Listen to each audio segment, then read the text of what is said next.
दोस्तो, अंगत पंगत हा पाठ जुन्या बालभारती पुस्तकातील आहे. तर आज आपण बघूया जुन्या आठवणीतील बालभारती पुस्तकातील अंगत पंगत हा पाठ.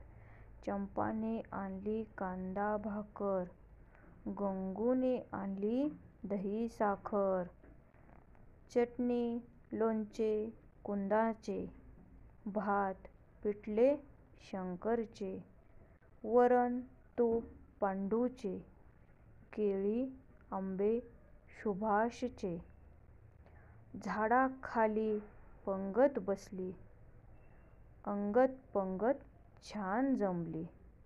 तर दोस्तो, हा पाठ आठवल्यावर तुम्हालाही नक्कीच तुमच्या लहानपणीची अंगत पंगत आठवली असेल.